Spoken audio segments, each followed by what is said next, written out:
Alors si dans quelques jours, quelques semaines ou quelques mois, vous allez passer un examen à l'oral, par exemple pour votre baccalauréat, pour votre licence, pour votre master, ou encore que vous allez faire un examen à l'oral dans le cadre de votre vie professionnelle pour passer une habilitation ou peut-être une certification.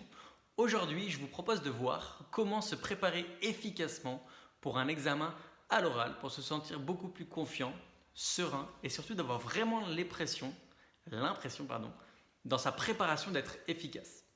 Alors je sais ce que c'est quand on a passé un examen à l'oral, j'ai passé un diplôme d'ingénieur mais aussi d'autres certifications et habilitations dans la suite de ma vie professionnelle. Et moi personnellement en toute humilité, c'est quelque chose qui me fait pas peur et c'est même quelque chose que j'adore. Voilà, j'adore préparer mon petit examen à l'oral et ensuite le jour même, hop, il y avait le petit batterie faible qui s'affichait. Autant pour moi, voilà, j'aime finalement faire des examens à l'oral, je trouve que c'est finalement quelque chose qui moi m'épanouit énormément. Mais je sais que pour certaines personnes, ça peut être très compliqué parce qu'on n'aime pas le regard des autres, parce qu'on ne sait pas finalement si son contenu est de qualité.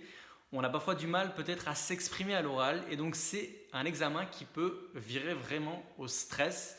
Et il y en a même, je sais, qui se lèvent le matin et qui sont déjà stressés par l'examen qui va se passer dans quelques jours.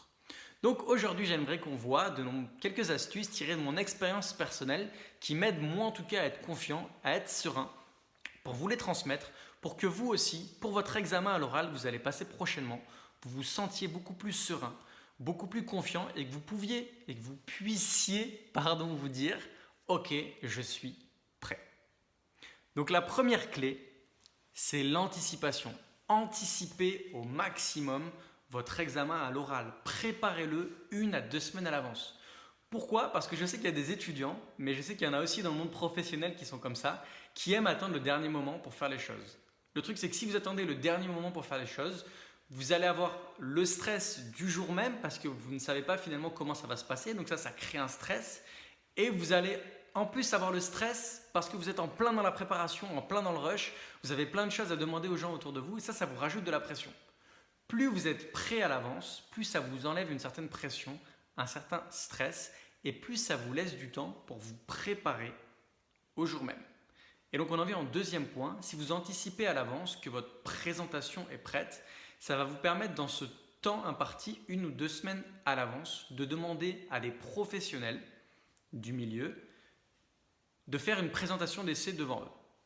Par exemple, je prends l'exemple, quand j'étais en formation chez les clubs Lukea, on avait des examens à faire où on devait faire des événements apéritifs. C'est ensuite des événements apéritifs qu'on va faire dans les clubs et dans les campings. Et donc ce qu'on faisait, c'est qu'on préparait nos événements apéritifs et ensuite on les faisait toujours avant devant les formateurs. Ça leur permettait de voir un petit peu ce qu'on était capable de faire, de nous faire des retours. Nous, ça nous permettait de nous améliorer. Et ce qui fait que quand on arrivait le jour même pour l'examen, eh bien, on l'avait déjà finalement fait 2-3 fois avant et on avait pu s'améliorer.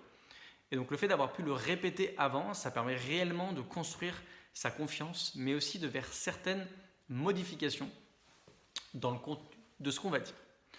Ensuite, le point suivant, je vais vraiment parler au niveau du contenu, pas au niveau de comment vous allez délivrer votre contenu, mais vraiment au niveau du contenu en soi. Essayez vraiment de chercher à être le plus précis possible et à développer vos idées au maximum. Pourquoi? Parce que si vous êtes très haut niveau, il va y avoir moins de valeur dans votre contenu. Or, si vous cherchez vraiment à être précis, à développer correctement vos idées, vous allez avoir un contenu qui va être de meilleure qualité et vous allez avoir beaucoup plus de facilité à apporter de la valeur au jury ou en tout cas des personnes qui sont là pour vous juger lors de cet examen. Ensuite, le troisième point, puisque j'ai anticipé, c'est essayer d'anticiper au maximum tous les problèmes techniques.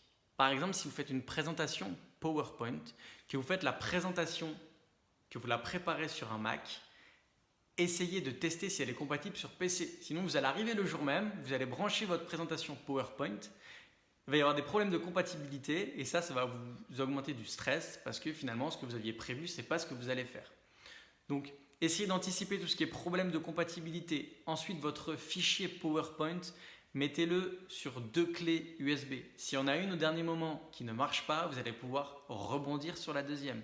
Ensuite, n'hésitez pas également à vous envoyer votre présentation par mail. Comme ça, si le jour même il y a un problème avec vos clés USB, vous pouvez vous connecter sur Internet et récupérer votre présentation. Et ça démontre aussi au jury que vous êtes quelqu'un de professionnel parce que vous vous êtes dit finalement dans la préparation de votre examen, ok, je peux avoir un problème technique avec ma clé USB, je vais anticiper, je vais me l'envoyer par mail. Et ça démontre finalement que vous êtes professionnel. Et ensuite, prenez toujours votre ordinateur avec vous.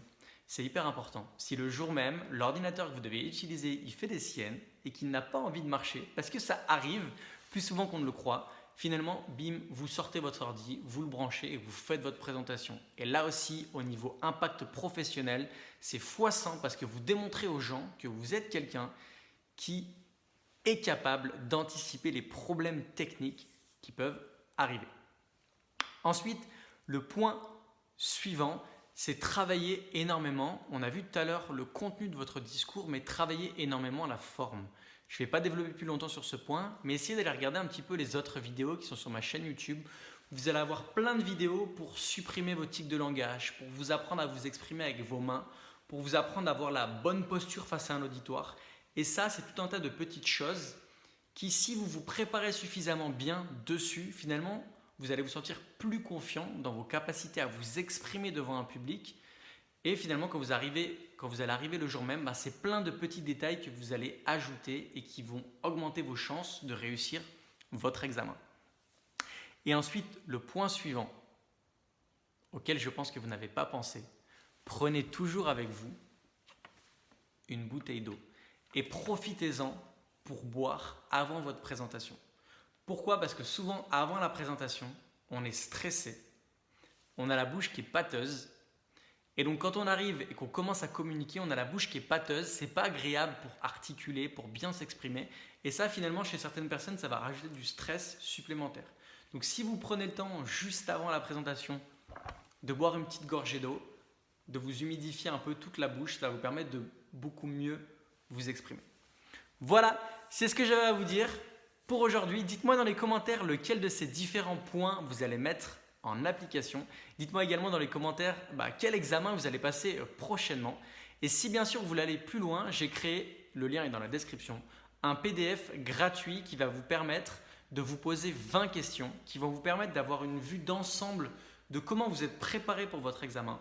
Et suite à la réponse de ces 20 questions, vous allez savoir finalement sur quel point vous êtes 100% prêt, sur quel point vous êtes prêt peut-être à 50% et quel point vous devriez travailler pour réussir votre intervention en public, réussir votre examen et votre diplôme.